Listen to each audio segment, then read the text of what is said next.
Hello Rebrand gang, and welcome to episode 29 of Rebrand Everything. Today we're going to be rebranding Verizon, and this idea was submitted over on rebrandeverything.com by Harvestmoonbuddies, so thank you for submitting the idea. If my face is looking extra shiny today, that is because we are having a heat wave here. We are not normally used to these sort of levels. I'm in the south of England right now, and I think today it was supposed to be 38 degrees, which is something we are just not used to. Normally if it's 28 we are calling that like super hot. So this is absolutely ridiculous today, and I am very uncomfortable. And although it is very hot and I am very uncomfortable, I've still managed to churn out this week's video in the sweatbox. Let's go.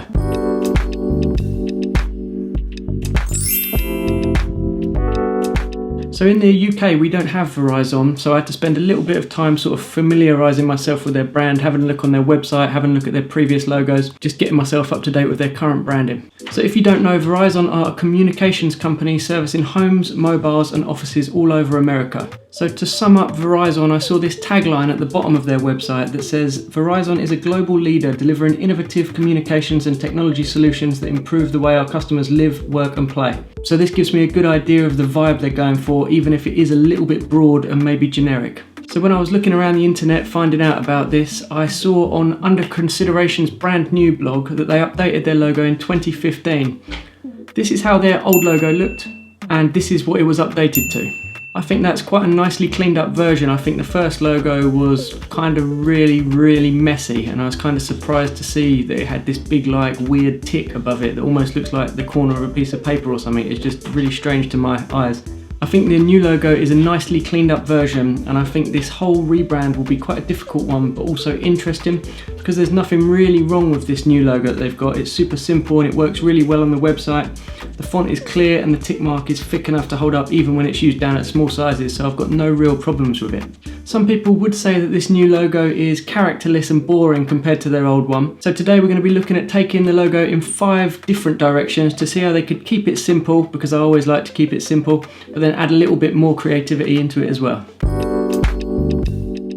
So at the sketching stage I had it in mind that I did want to keep this quite simple and just inject some sort of other creative ideas into it rather than having that very sort of standard check mark on the right hand side. So I was looking at ways of creating a V that was also like a check mark or a tick, and then thinking about how I could integrate that into the logo rather than just kind of bolting it onto the side. Although I do like the look of the new simple logo, I do feel like that check mark looked a little bit kind of super basic, almost clip arty, or almost like it's a wingding sort of font shrunk down, made superscript. So I was looking at lots of different ways of developing that up, just so that it had a few more design aspects to it that then maybe could develop across the rest of their branding.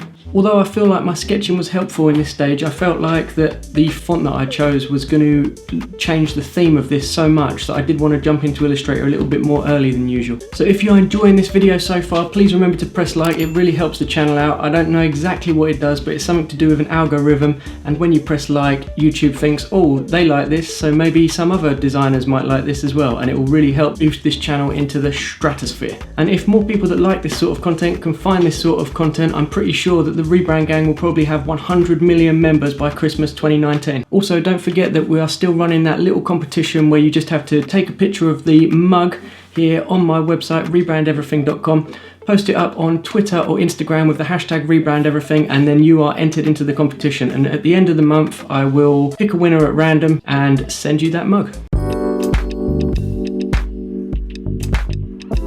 1. So then for option 1, I wanted to use the checkmark idea but integrate it more, as I mentioned earlier. I was using the same font that they used for the new version of the logo, but it did feel a little bit cold and maybe even boring. So I developed the next few ideas as I was developing this. I developed it with 2 different fonts to see which looked better. So when I was playing around with this and bringing the left side of that V down to sort of make it look more like a check mark, I had to be careful and make sure it was aligned with something else that's actually like built into the font, so that it looked deliberate and considered rather than just looking like it's been stretched or just randomly positioned, because that will just look ugly and won't look like it's been properly designed. It will just look like it's been slapped into place. And also, another thing I had to be wary of was making the V look too much like a J. When I took the left hand side of that down too much, it suddenly looked like Verizon, which is obviously something I really didn't want. I also added this little shadow just to give it a little bit of depth and a little bit of character, but it maybe is a little bit gimmicky. And I know that in previous videos I've mentioned that I really hate it when an icon sort of takes the place of a letter, as it can sometimes make it hard to read. I was kind of conscious of this as I was designing this. So although the V is kind of an icon replacing a letter, I still think the logo reads correctly. But if I'd have gone much further with the sort of development of that, it started to read as Verizon, which is obviously, again, something that I really didn't want to. So the old Verizon logo uses this large enhanced Z, which goes right through the whole logo. And I guess that symbolises some sort of communication and kind of implies speed, and just generally looks quite powerful. So I wanted to have a little look down this route. So I chose a font that I thought looked quite neat and tidy, nothing too crazy, just something with nice round O's and just looks quite modern and quite friendly. Then to extend the Z, I just drew lines on top of the lines that were already there, and then held Alt and then extended them out so that I know that when I grow the Z, I'm keeping the lines in the exact same angle that they were on the original. Which just helps it make it look like it's all part of the same font, and I haven't just gone and chucked any old Z in there because I think that would make it look like a right mess. And this way it keeps that font style and keeps everything intact. After doing this, I thought that the letter spacing looked really ugly, so I decided to add a white stroke to this Z and then tuck the surrounding letters like behind it so it looks like they're sort of slotting in. This was a good way of getting rid of them ugly gaps and kind of making it look like more of a logo rather than just a word mark. And then after this main concept was created, I was fiddling around with some of the finer points until I had something that looked polished but not too overly complicated. I know sometimes it can be a little bit awkward to watch as I'm jumping around from logo idea to logo idea, sort of skipping around from one to another, but I do that as part of the development, as I kind of sometimes have two things that I like the idea of, or two different fonts maybe that I like, or two different colours. And I like to sort of develop them in tandem, as it's sort of a good competition to see which one looks better once I've ironed out some of the other details, such as like the kerning or some fine details that I change. I just like to do it on two logos at a time, just to put them in a competition to see which one looks best. It's just a good way of exploring both avenues and then quickly deciding which one looks better. 3. For this week's third option, I wanted to try making a more iconic V or check mark. So I thought instead of the shadow that I used in a previous version, I could achieve that same effect of sort of overlaying shapes by using a white stroke, and that means it would still look good, still give the same impression, but would still look good when it's used in single colour processes or stuff like when it's embroidered. To do a shadow on an embroidered t-shirt is going to be a nightmare, whereas to leave a little negative space between each of the arms is obviously easier to embroider. So I thought that bit of forward thinking could mean that we're making a better icon. So once I'd drawn out the V check mark, I prepared some work marks as well, and I had some trouble balancing them together. I don't know why, it was just a little bit of like a sticking point that I got to where I was putting it in the middle and it kind of didn't look quite perfect. It looked a little bit off balance. Tried putting it exactly on top of the I and then just reworking the text so the I was the dead center, but nothing was really looking perfect. So to make it work, I used some rulers at some key horizontal lines in all of the fonts, and then made sure that the icon sat in line with them. And that just means that it makes the size and position work well with the font rather than just placed next to it without care. So I did decide to put that icon in the top right, which is kind of like their current logo. But obviously the word mark on this one is very different, and then also I've added that little bit more character with the white stroke through the check mark, so I feel like it's different enough to be presented as another option or another development on where they are now. 4.